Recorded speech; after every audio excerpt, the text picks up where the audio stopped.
नमस्कार मित्रांनो, आज आपण सुरू करणार आहोत इयत्ता 10वी सायन्सचा चॅप्टर 1 पार्ट 1 मधील चॅप्टर 1 ज्याचं नाव आहे gravitation.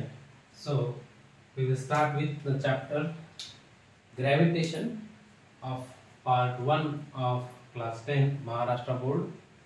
So let us begin with the introduction of the chapter, that is chapter number 1.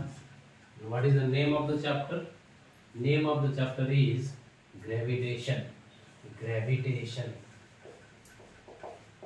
Gravitation. Marathi मध्ये याला म्हणतात गुरुत्वाकर्षण.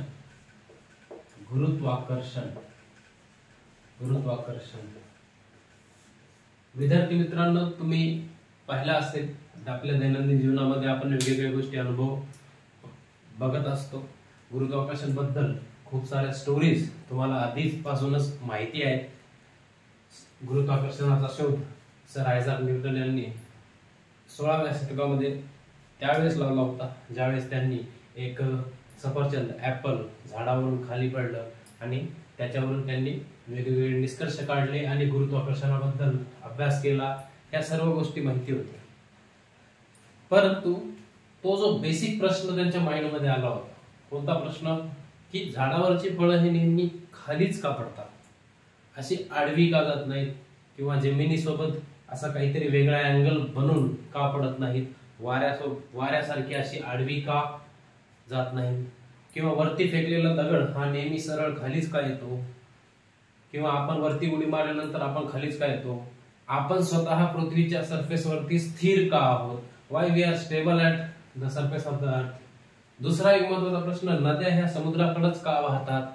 अशा प्रकारचे जे प्रश्न असतात, या प्रश्नांची उत्तर ग्रॅव्हिटेशन चॅप्टर समजल्याच्या नंतर आपल्याला आपोआपच समजण्याला मदत या चॅप्टर मध्ये होणार आहे. ठीक आहे. आता आपण ग्रॅव्हिटेशन बद्दल बेसिक संकल्पना सांगायची जर झाली तर जगातली प्रत्येक वस्तू ही दुसऱ्या प्रत्येक वस्तूला एका बलानं आकर्षित करत असते. जगातली कोणतीही वस्तू जिला वस्तुमान आहे, काय आहे, जगातली प्रत्येक वस्तू, एव्हरी ऑब्जेक्ट,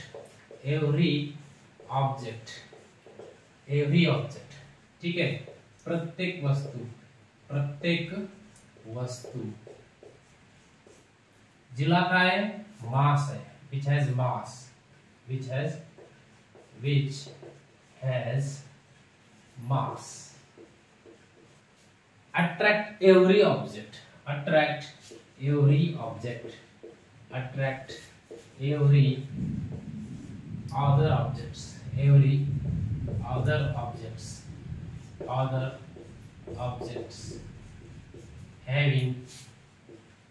having mass. प्रत्येक वस्तू, जगातली प्रत्येक वस्तू जिला मास आहे, वस्तुमान आहे. मास म्हणजे काय, वस्तुमान असणाऱ्या प्रत्येक वस्तू एकमेकीला एका बलाद्वारे आकर्षित करतात. Having mass, attract every other object having mass by a force, एका बलाद्वारे. ठीक आहे, एका बलाद्वारे त्या काय करतात, एकमेकीला अट्रॅक्ट करत असतात प्रत्येक वस्तू. ठीक आहे. which is known as gravitation, which is known as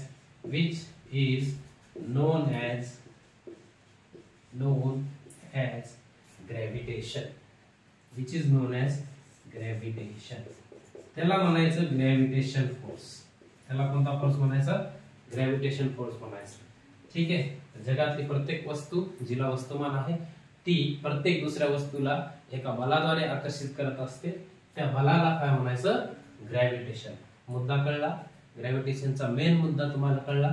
काय आहे मेन मुद्दा, की जगातली प्रत्येक वस्तू दुसऱ्या प्रत्येक वस्तूला काय करत असते, स्वतःकडे आकर्षित करत असते. मी आहे आणि सन आहे. सन मधला प्रत्येक पार्टिकल, माझ्या बॉडी मधला प्रत्येक पार्टिकल एकमेकाला काय करत आहे, अट्रॅक्ट करत आहे. मी आहे, माझ्या साईडला दुसरी कोणती वस्तू ठेवलेली आहे, तिच्यामधला प्रत्येक पार्टिकल किंवा ती वस्तू आणि मी यांच्यामध्ये अट्रॅक्शन आहे. साधा एक विद्यार्थ्याच्या मनामध्ये प्रश्न येऊ शकतो, जर हा फोर्स अट्रॅक्टिव्ह आहे तर सगळ्याच वस्तू एकमेकीला अशा चिटकत का नाही, भिडत का नाही, कोलाइड का होत नाही? तर त्याचं उत्तर एक आहे की gravitational force is the weakest force in the nature. या निसर्गामधला सगळ्यात कमकुवत असलेलं बल कोणतं असेल तर ते आहे ग्रॅव्हिटेशन. म्हणून काय असतं की इतर जे फोर्सेस निसर्गामध्ये प्रेझेंट आहेत, वेगवेगळ्या प्रकारचे फोर्सेस, स्नायू बल असेल, विद्युत बल असेल, मॅग्नेटिक फोर्स असेल, इलेक्ट्रोस्टॅटिक फोर्स असेल, अशा वेगवेगळ्या प्रकारचे जे फोर्सेस असतात ते फोर्सेस ग्रॅव्हिटेशनल फोर्स पेक्षा कसे असतात, कॉन्टॅक्ट फोर्सेस झाले, हे स्ट्रॉंग असतात, खूप स्ट्रॉंग असतात, कितीतरी पटीनं स्ट्रॉंग असतात, लाखो पटीनं, करोडो पटीनं स्ट्रॉंग असतात. त्याच्यामुळं ग्रॅव्हिटेशन हा जो फोर्स आहे तो सगळ्यात वीकेस्ट फोर्स आहे. परंतु एक गोष्ट लक्षात ठेवा, see though gravitation is the weakest force in the nature, it decide the future of the universe. Gravitation force हा जगातला सगळ्यात वीकेस्ट फोर्स आहे, परंतु जगातला सगळ्यात वीकेस्ट फोर्स असूनही जगाचं भविष्य कोण ठरवतं तर ते ठरवतं ग्रॅव्हिटेशन. हळूहळू तुम्हाला या मुद्द्यांचं क्लिअरिटी पुढे येणाऱ्या संकल्पनेमध्ये क्लिअर होणार आहे. ठीक आहे, तर ग्रॅव्हिटेशनचा मुद्दा तुम्हाला समजला आहे असं कन्सिडर करून आपण पुढच्या मुद्द्याला आपण काय करणार आहोत, हात घालणार आहोत. तर पुढचा मुद्दा आहे ग्रॅव्हिटेशन फोर्स ज्यावेळेस पृथ्वीच्या वरती पृथ्वी एखाद्या वस्तूंवर लावते तर ते फोर्स कसं लावते, ते फोर्सचं नेचर कसं आहे.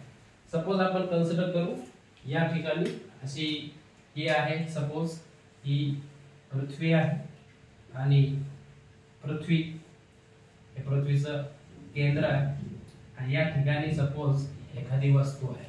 ही वस्तू आपण वरती फेकल्याच्या नंतर ही वस्तू अशी खाली येणार आहे. ठीक आहे, खाली येणार. तर खाली येताना ही वस्तू अशी सरळ येते कुठे, पृथ्वीच्या केंद्राच्या दिशेने आणि पृष्ठभागाला एकदम परपेंडिक्युलर, पृष्ठभागाला कशी येते, एकदम अशी परपेंडिक्युलर येते. ठीक आहे, म्हणजे एक 90 अंशाचा कोन सरफेस सोबत बनवते. ठीक, तर याचा निष्कर्ष असा आहे की पृथ्वीवरची कोणतीही वस्तू जर तुम्ही हवेमध्ये फेकली तर ती पृथ्वीच्या केंद्राकडे आकर्षित होत असते, एका लंब सरफेसला, पृथ्वीच्या पृष्ठभागासोबत ती एक लंब बनवते आणि ती प्रत्येक वस्तू पृथ्वीच्या केंद्राकडे काय होते, आकर्षित होते. Perpendicular to the surface, perpendicular to the surface, perpendicular to the surface. वस्तू कशी जाते, परपेंडिक्युलर टू द सरफेस जाते वर फेकल्यानंतर. आणि दुसरा मुद्दा महत्वाचा काय, and moves toward the centre, moves more precisely आपण म्हणू शकतो attracted toward the centre, or we can say earth attracts object towards its center.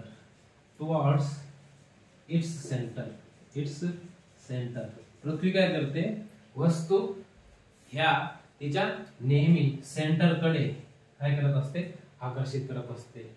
आता जर मला हे जर पृथ्वीच्या बाबतीत जर सांगायचं झालं तर प्रत्येक वस्तू पृथ्वीच्या केंद्राकडे आकर्षित होत असते, हे झालं राईट. आपण ग्रॅव्हिटेशन म्हणजे काय सांगितलं, पृथ्वीच्या ग्रॅव्हिटीमुळे प्रत्येक वस्तू तिच्या केंद्राकडे आकर्षित होते हे पाहिलं. ग्रॅव्हिटेशन मध्ये काय सांगितलं की प्रत्येक दोन वस्तू एकमेकीला एका बलाने आकर्षित करत असतात, राईट.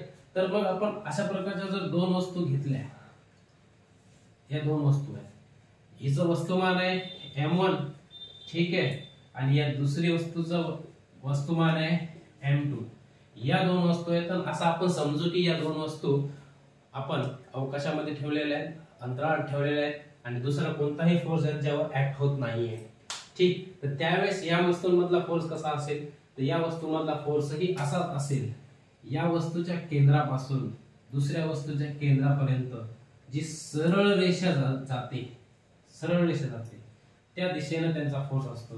ही वस्तू या वस्तूला स्वतःकडे ओढेल, तसेच ही जी पहिली वस्तू आहे, पहिली वस्तू जे वस्तुमान आहे, ही दुसऱ्या वस्तूला स्वतःकडे ओढेल आणि दोघा एकमेकीला काय करतील, अट्रॅक्ट करतील. तर ग्रॅव्हिटेशन फोर्स हे कसं असतं, वस्तूंच्या दोन वस्तू जर कन्सिडर केल्या तर त्यांच्या केंद्राच्या दिशेनं ते ऍक्ट होत असतं, हे नेहमी लक्षात ठेवायचं. तर हे झालं पृथ्वीच्या ग्रॅव्हिटेशनच्या बद्दल.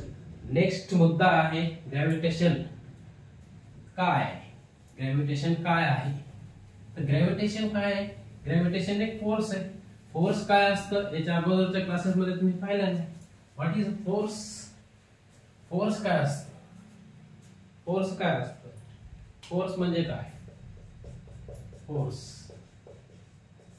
फोर्स म्हणजे काय, फोर्स म्हणजे असतं बल. बलामुळे काय होतं, बलामुळे एखाद्या वस्तूला काय मिळते, मोशन मिळते. ठीक आहे, एखाद्या वस्तूला स्पीड, ठीक आहे, तिची लो किंवा हाय आपण करू शकतो. एखाद्या वस्तूचा आकार आपण बदलू शकतो, शेप चेंज होऊ शकतो. Shape can be changed, can be changed, shape can be changed. Direction एखाद्या वस्तूचे आपण काय करू शकतो, बदलू शकतो. हा कॉन्सेप्ट आत्ताच्या नाहीत, 8वी 9वी मध्ये तुम्ही या सर्व गोष्टी शिकलेल्या आहात की फोर्स मुळे काय काय होतं. फोर्स मुळे काय काय होतं, वस्तूला गती मिळते, वस्तूची स्पीड कमी जास्त होते. एखादी धावती वस्तू असेल, तिला थांबायचं असेल तर तुम्ही थांबू शकता. एखाद्या वस्तूचा आकार बदलायचा असेल तर तुम्हाला बलाची आवश्यकता असते. शॉर्ट मध्ये मी सगळं सांगतोय, हे पूर्वी तुम्हाला झालेलं आहे. आणि एखाद्या वस्तू जी मोशन मध्ये तिची दिशा जर बदलायची असेल तर तुम्हाला बलाची आवश्यकता असते. आणि बल काय करतं, बल काय करतं, बल इफेक्ट तयार करतं एखाद्या वस्तूमध्ये. इफेक्ट, इफेक्ट म्हणजे काय, परिणाम. बलामुळे वस्तूंवर परिणाम होतो. कोणकोणते परिणाम होतात, वस्तूला गती मिळते, वस्तूची स्पीड कमी जास्त होते, वस्तूचा आकार बदलू शकतो, वस्तूची दिशा बदलू शकते. या सगळ्या गोष्टी परिणाम होतात. मग बल काय, बल, बल कॉज आहे, बल कारण आहे.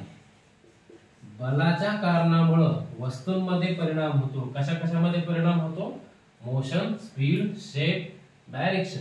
या सगळ्या गोष्टी तुम्ही यापूर्वीच्या क्लासमध्ये पाहिलेल्या आहेत. तर बलामुळे वस्तूंवर परिणाम होतो आणि बल हे कारण ठरतं त्यांचा मध्ये कोणत्या प्रकारचा परिणाम घडवून आणायचा त्यासाठी, राईट. आणि आपण जो बल बघतोय तो बल या ठिकाणी कोणता बोलतोय, कोणता बघतोय, आपण जो बल बघतोय तो बघतोय या चॅप्टर मध्ये ग्रॅव्हिटेशन नावाचा बल.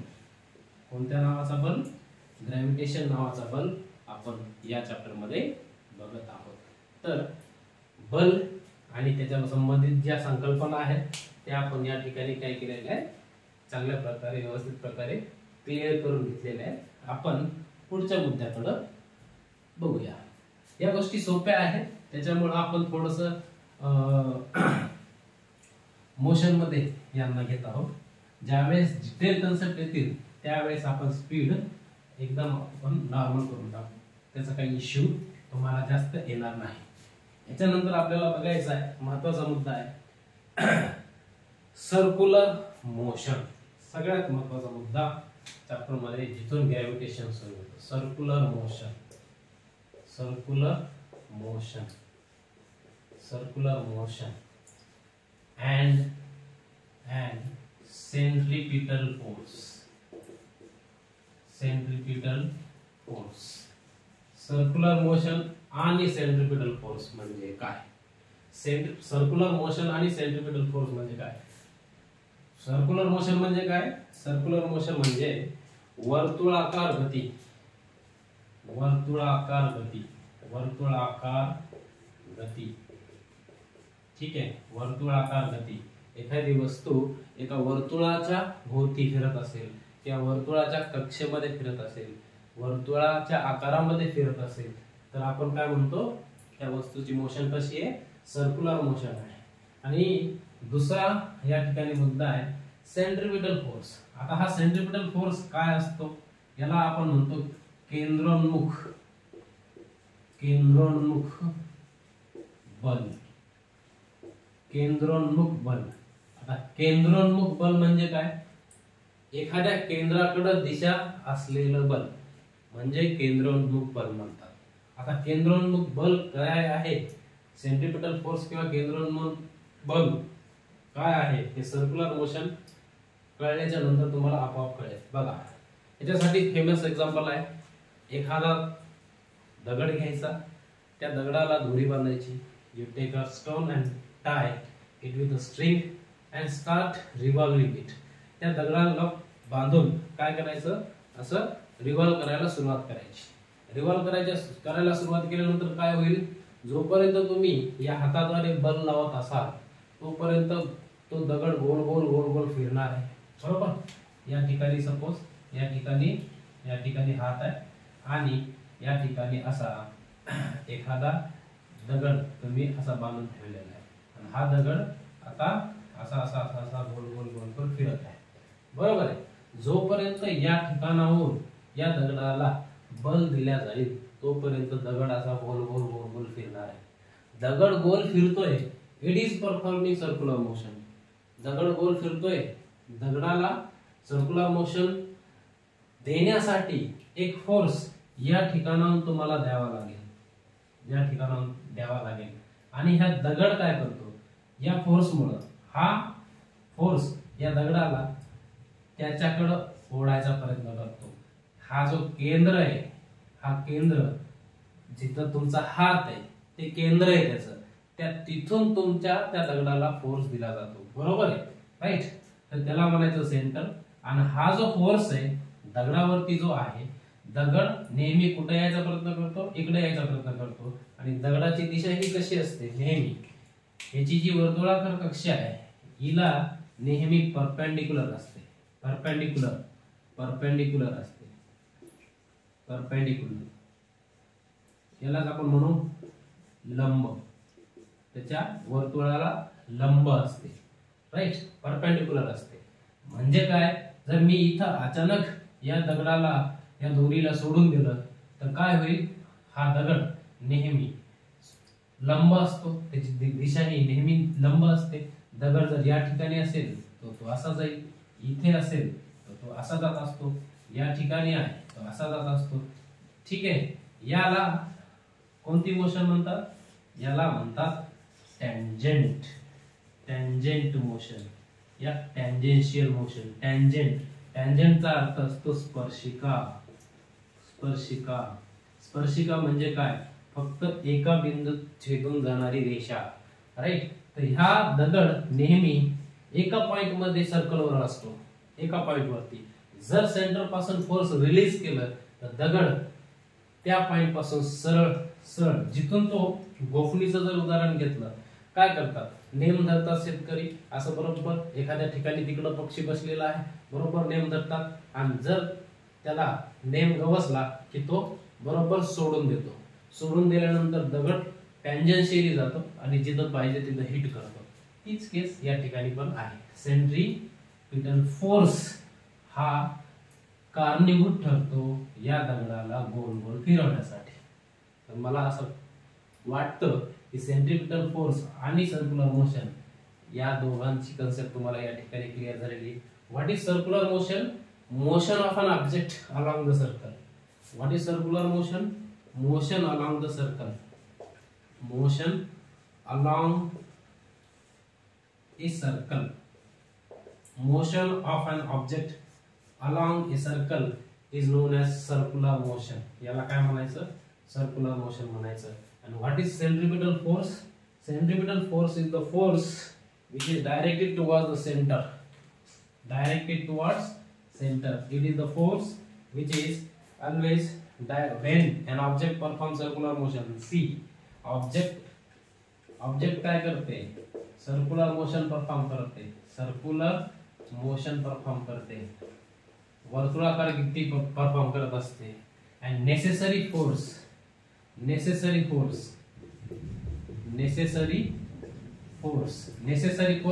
म्हणजे काय? आवश्यक जो फोर्स असतो कशासाठी? सर्क्युलर मोशन परफॉर्म करण्यासाठी. कशासाठी? सर्क्युलर मोशन परफॉर्म करण्यासाठी जो आवश्यक फोर्स आहे, that necessary force, okay, to have circular motion,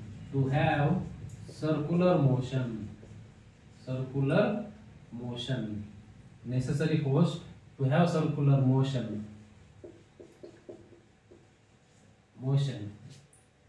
right is the centripetal force,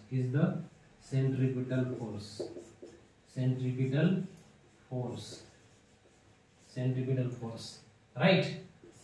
It is always directed towards center.